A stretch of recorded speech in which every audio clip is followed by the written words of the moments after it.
Question number 7. What is an integrated law? So this can also be worded as an integrated rate law.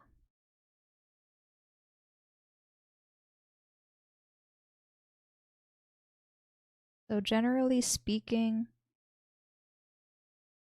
it describes the change in the concentration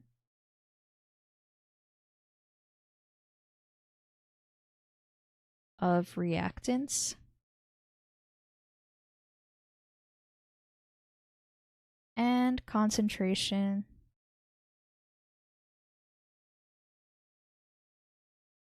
of products.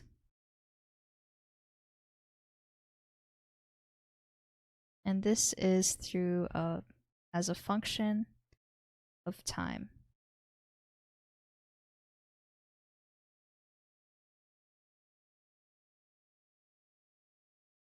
Okay, so there are 3 main classifications for the different orders of reactions that can be described using an integrated rate law.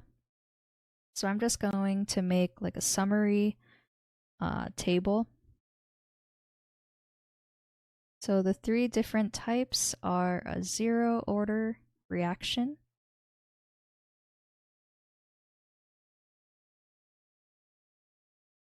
second type is a first order, and lastly you can have a second order.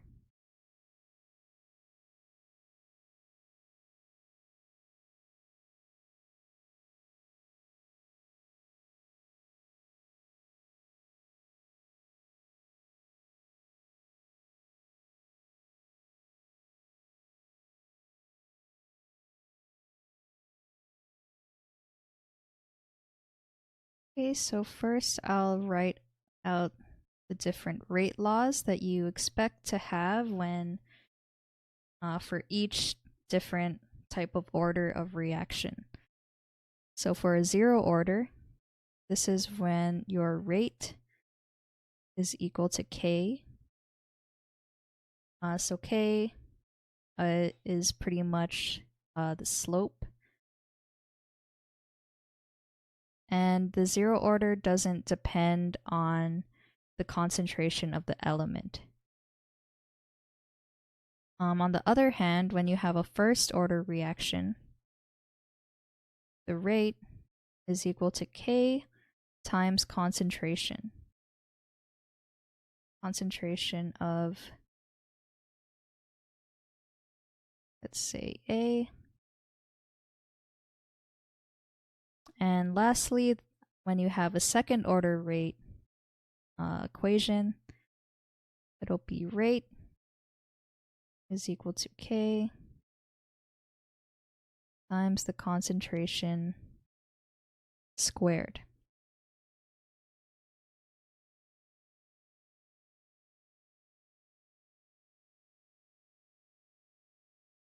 Okay, so now I'll show all of the integrated rate laws.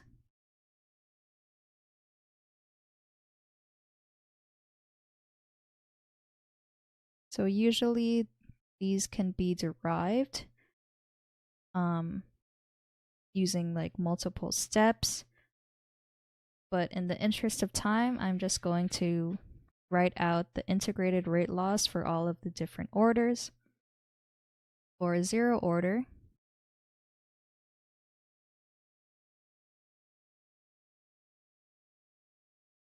okay, so when you have the concentration of your analyte at a given time, so that's what that means by having the T as a subscript, this is equal to negative K of that specific time plus the concentration of your analyte at time 0.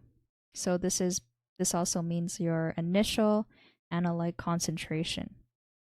So that's for 0 order reactions. For a first order reaction, it's equal to ln of your concentration of your analyte at a given time is equal to negative k T plus the ln of your initial concentration. Okay, so notice how it's a similar format to our zero order, except now you just have a ln involved as well.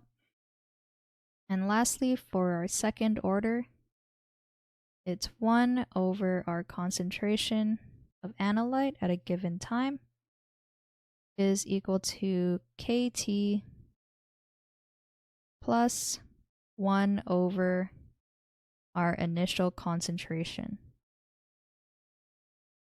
So again, it follows a similar format, except this time we're looking at the reciprocals of our concentration, and also our kT value isn't negative.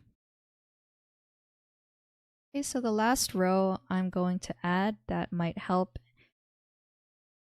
when you answer the rate law questions is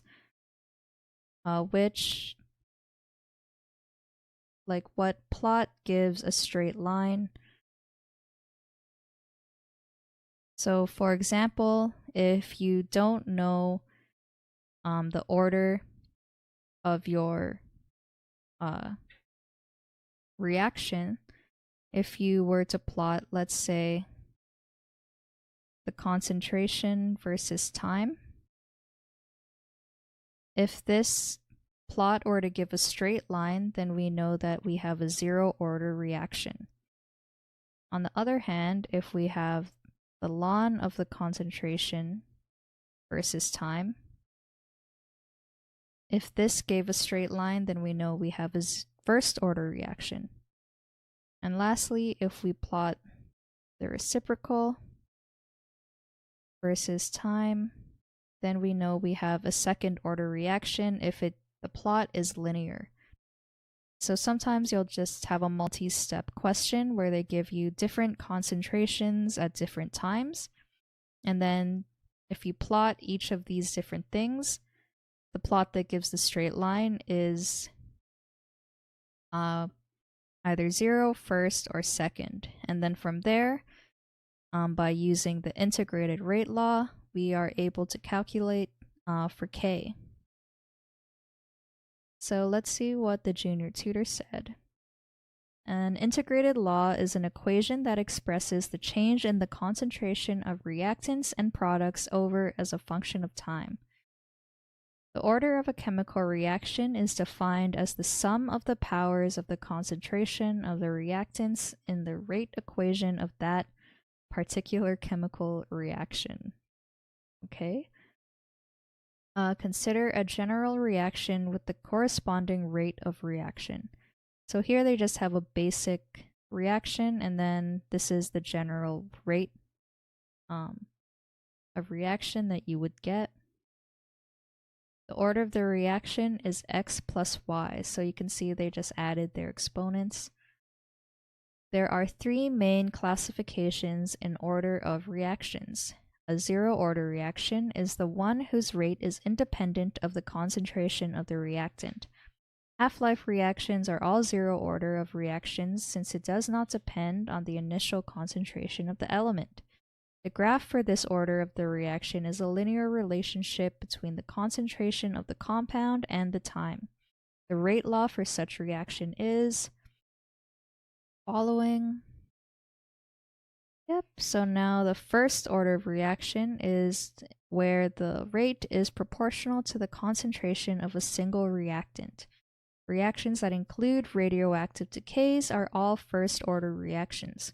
When graphing, this order of the reaction is represented by a linear relationship between time and the natural logarithm of the concentration of the compound.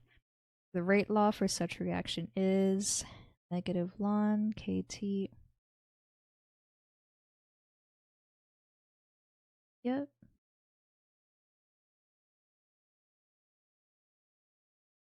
The second order of reaction is a type of chemical reaction that depends on the concentrations of a 1 second-order reactant or 2 first-order reactions.